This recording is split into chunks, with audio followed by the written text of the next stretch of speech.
Haleluya, puji Tuhan, salam sejahtera bagi kita semua Bapak Ibu keluarga besar GPDI LCD Magelang. Kita berjumpa kembali dalam Renungan 79 hari ini. Mari kita akan membaca renungan kita dalam kitab Nehemia pasal 10 ayat 28. Demikianlah bunyi firman Tuhan.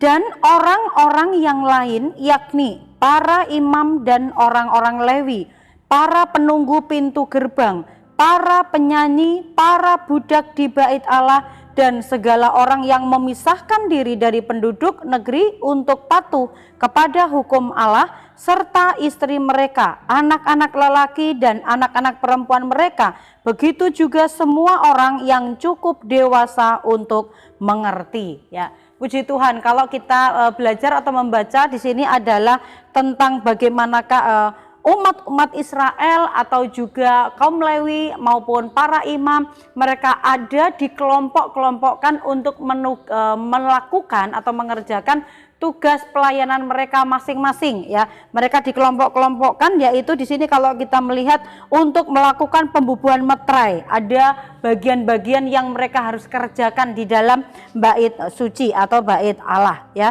Nah, saya memberikan firman Tuhan tema hari ini yaitu sesuai kapasitas ya.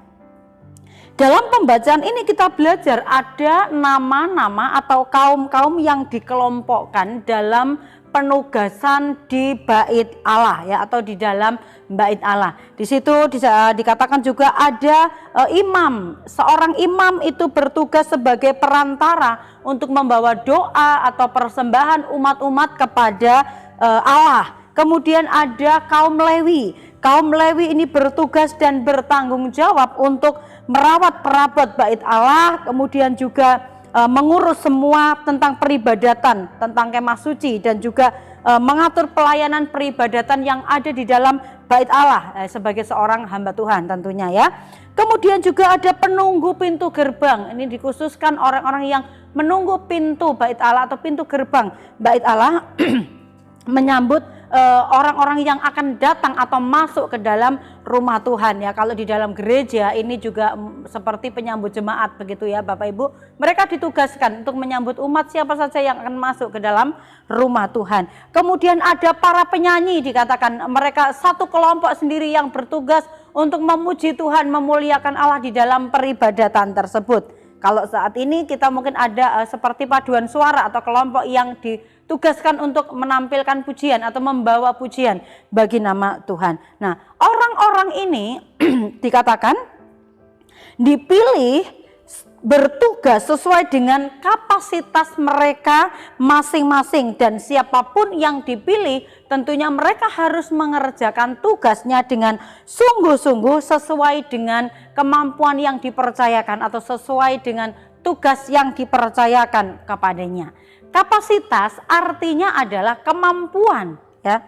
Setiap kita umat-umat Tuhan, Bapak Ibu, Tuhan memberikan kemampuan ya, kemampuan khusus diberikan oleh Tuhan untuk memperlengkapi kita dalam pelayanan pekerjaan Tuhan yang ada. Nah, oleh sebab itu setiap kemampuan itu diberikan oleh Tuhan kepada tiap-tiap orang itu tentu saja tidak sama. Diberikan kepada setiap kita itu berbeda-beda, dan sesuai dengan kapasitas yang Tuhan kasih, kemampuan yang Tuhan kasih, maka demikianlah juga kita ditempatkan oleh Tuhan untuk kita mengerjakannya. Karena itu adalah tanggung jawab kita, tugas kita, kemampuan yang Tuhan berikan supaya kita mengerjakannya sesuai dengan apa yang Tuhan berikan kepada orang itu. Dalam 1 Korintus pasal 12 ayat yang ke-12, kalau kita memiliki tugas yang berbeda-beda di dalam pelayanan kita, tetapi bukan berarti kita berbeda satu sama lain di luar Tuhan ya. Tetapi di dalam Tuhan kita memang berbeda, punya kemampuan yang berbeda, punya kapasitas yang berbeda, tetapi semuanya dikerjakan di dalam satu, yaitu satu tubuh di dalam Kristus. 1 Korintus 12 ayat yang ke-12, karena sama seperti tubuh itu satu dan anggota-anggotanya banyak, dan segala anggota itu sekalipun banyak merupakan satu tubuh, demikian pula Kristus ya. Sebagai anggota tubuh Kristus, kita menyadari bahwa tiap-tiap anggota itu memiliki tugas yang berbeda-beda Bapak Ibu ya. Tetapi tetap memiliki satu tujuan karena kita satu tubuh di dalam Kristus. Tujuan dari berbeda-bedanya tugas dari tubuh ya, anggota-anggota tubuh itu adalah yaitu untuk kemuliaan nama Tuhan kita. Kita satu tubuh di dalam Kristus ya. Karena satu tubuh tetapi memiliki tugas yang berbeda. Nah, misalnya satu contoh tangan. Tangan memiliki tugas masing-masing ya. Tugasnya sebagai tangan untuk apa? Ya, kita tentu saja bisa kita pakai untuk makan, untuk mandi atau untuk aktivitas.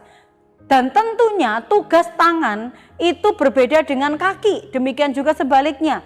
Kaki fungsinya atau tugasnya menopang tubuh kita, dipakai untuk berjalan. Kemana tujuannya? Berbeda dengan kalau kaki juga tidak bisa mengerjakan apa yang menjadi tugasnya tangan tentu saja. Nah, masing-masing anggota tubuh ini dikatakan punya tugasnya, punya fungsinya masing-masing sesuai dengan apa? Kemampuannya, sesuai dengan kapasitas yang Tuhan beri dengan apa yang dikerjakan di dalam anggota tubuh itu. Apa bentuk kapasitas kita Bapak Ibu? Apa bentuk kemampuan yang Tuhan berikan di dalam kehidupan kita? Mungkin contohnya pelayanan mimbar. Ada yang bagian menyampaikan firman Tuhan, si pengkhotbah, ada yang sebagai WL, sebagai singer, pemain musik, ini ya pelayanan mimbar. Satu pelayanan mimbar pun ternyata juga masih dibagi beberapa hal tadi, WL, singer, pemain musik, pembawa firman Tuhan. Kemudian juga kalau kita melihat tugasnya apa? Mengajak jemaat untuk memuliakan Tuhan, mengajak jemaat untuk belajar firman Tuhan. Ada lagi bagian yang lain, penyambut jemaat. Bertugasnya adalah menyambut jemaat yang datang untuk masuk ke rumah Tuhan dengan sukacita. Itu sebabnya kalau penyambut jemaat harus dengan berwajah yang ceria, dengan rasa antusias menyambut jemaat supaya mereka yang disambut merasa dihargai dan mereka bersemangat untuk beribadah masuk ke dalam rumah Tuhan. Atau juga sebagai pendoa, mungkin tidak terlihat ya, kita doa syafaat di rumah atau juga berdoa di dalam gereja. Doa tidak terlihat mungkin secara spesifik, tetapi ini juga memiliki peranan yang sangat penting di dalam tugas pelayanan pekerjaan Tuhan. Atau juga mungkin besuk ya. Besuk ini pelayanan kunjungan untuk menguatkan, mendoakan, mensupport orang-orang yang lemah imannya. Ini juga penting. Ini juga bagian dari tubuh Kristus, bagian dari pelayanan yang bisa kita kerjakan. Atau Bapak Ibu yang juga memiliki kemampuan atau kapasitas bekerjanya itu bukan dalam hal-hal rohani di gereja atau bukan dalam hal bentuk pelayanan. Bapak Ibu memiliki pelayanan yang bidangnya sekuler di tempat di sana, bekerja di perusahaan atau mungkin memiliki toko atau sebagai karyawan atau sebagai pegawai bank. Tuhan sudah memberikan kemampuan atau kapasitasnya itu sesuai dengan porsinya. Tuhan memberikan itu. Tetapi kita memang berbeda-beda, diberikan kapasitas yang berbeda. Tapi kita satu tubuh di dalam Kristus, hanya berbeda fungsi, berbeda bentuk pelayanannya, berbeda dengan kemampuan yang Tuhan beri. Tetapi kalau kita melihat semuanya ini adalah kapasitas atau kemampuan yang dipercayakan Tuhan kepada kita. Tujuannya Tuhan memberikan kapasitas atau kemampuan kepada kita adalah yang pertama yang saya catat dalam 1 Korintus 12 ayat yang ke-12. Di sana dikatakan, tetapi Allah telah memberikan kepada anggota masing-masing secara khusus suatu tempat pada tubuh seperti yang dikehendakinya. Jadi Tuhan memberikan kapasitas atau kemampuan kepada kita yaitu untuk melakukan kehendak Tuhan. Kalau Bapak Ibu dipercayakan untuk menyampaikan firman Tuhan, itu kita sementara melakukan kehendak Tuhan untuk menyampaikan isi hati Tuhan. Kalau Bapak Ibu dipercayakan menjadi seorang WL, mengajak jemaat untuk memuji Tuhan, ini adalah melakukan kehendak Tuhan, mengajak jemaat memuji Tuhan, mengagungkan Tuhan. Sebagai singer, sebagai pemain musik, sadarlah bahwa semua yang engkau kerjakan untuk melakukan kehendak Tuhan. Bukan untuk keinginan kita, tetapi kehendak Tuhan dinyatakan dikerjakan dalam hidup saudara. Yang kedua yang saya catat adalah untuk saling melengkapi. Kalau Tuhan memberikan kepada kita kemampuan yang berbeda-beda, bukan untuk persaingan. Oh, saya pintar nyanyi, kamu nggak bisa nyanyi, kamu hanya penyambut jemaat. Bukan, tetapi saling melengkapi satu tubuh tadi. Tangan tidak bisa mengerjakan tugasnya kaki, demikian juga kaki tidak bisa mengerjakan tugasnya mata. Ya, semuanya saling melengkapi. Dalam 1 Korintus 12 ayat 25-nya dikatakan supaya jangan terjadi perpecahan. Perbedaan ini bukan untuk perpecahan, untuk persaingan Bapak Ibu. Tapi dikatakan di sini adalah supaya anggota-anggota yang berbeda itu saling memperhatikan, ya, saling memperhatikan, saling melengkapi satu sama lain dengan memiliki kesadaran bahwa satu tubuh ini kita, satu tubuh di dalam Kristus, saling mendukung, saling mensupport, saling melengkapi. Sehingga sikap kita dengan kapasitas yang Tuhan beri adalah kita melakukannya dengan penuh tanggung jawab di hadapan Tuhan. Dalam Kolose 3 ayat 23 melakukan segala sesuatu seperti untuk Tuhan, bukan untuk manusia. Karena apa? Tugas tanggung jawab lewat kemampuan yang Tuhan beri, kita harus mengerjakan itu sebagai bentuk kita sungguh-sungguh mengasihi Tuhan. Kemudian juga dengan kapasitas yang kita terima, ya, jangan iri dengan kapasitas orang lain. Mungkin kita berkata, kenapa ya Tuhan kok tidak kasih saya suara yang bagus supaya aku bisa jadi WL? Kenapa ya Tuhan kok memberikan aku hanya bisa senyum manis, menjabat tangan karena aku menjadi penyambut jemaat? Tidak Bapak Ibu, tidak ada yang lebih tinggi dalam pelayanan kita. Tidak ada yang lebih menarik atau lebih bagus, tidak ada yang lebih rendah, tidak. Semua di hadapan Tuhan. Kita satu tubuh di dalam Kristus, sama-sama melayani Tuhan, sama-sama diberikan kemampuan. Hanya beda kemampuannya, bukan berarti itu lebih rendah atau lebih tinggi, tidak. Tetapi Tuhan menciptakan itu semua menjadi sebuah keharmonian, sebuah keindahan untuk kita melayani, ya.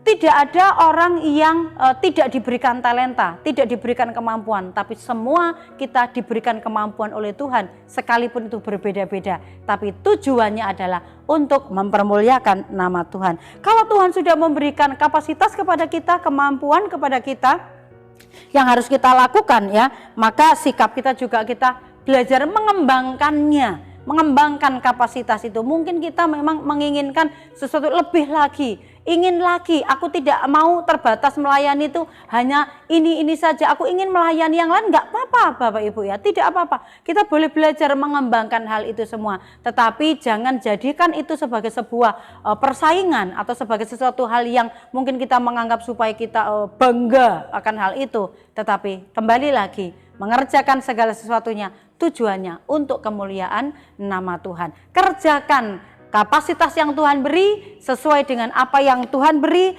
dan kita mengerjakannya dengan sungguh-sungguh, kita mengerjakannya dengan rasa antusias di hadapan Tuhan, karena apa yang Tuhan percayakan itu adalah kesempatan, anugerah untuk kita dapat melakukannya untuk kemuliaan nama Tuhan. Puji Tuhan, Tuhan memberkati kita.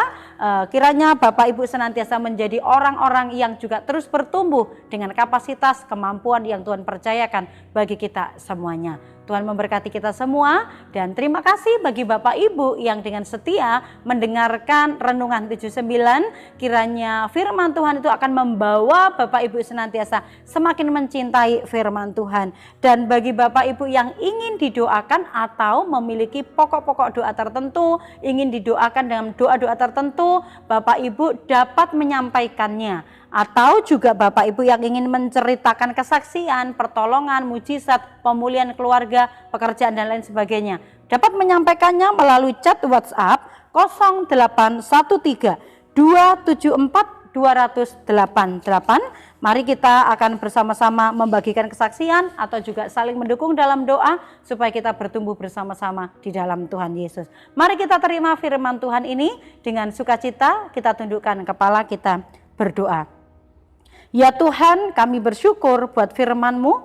Biarlah setiap kepercayaan, kemampuan sesuai dengan kapasitas yang Tuhan berikan kepada kami mempergunakannya dengan sebaik-baiknya, penuh tanggung jawab di hadapan Tuhan, dan percaya apa yang kami buat, kalau kami melakukannya karena mengasihi Tuhan, maka semuanya juga akan pasti mendatangkan berkat bagi kami semuanya. Terima kasih ya Tuhan, karena kuasa-Mu lah keluarga besar GPD LCAD bersukacita, betapa besarnya kegirangan karena kemenangan yang daripadamu. Kami bersyukur, terima firman Tuhan ini dengan ucapan syukur dalam nama Yesus. Haleluya. Amin.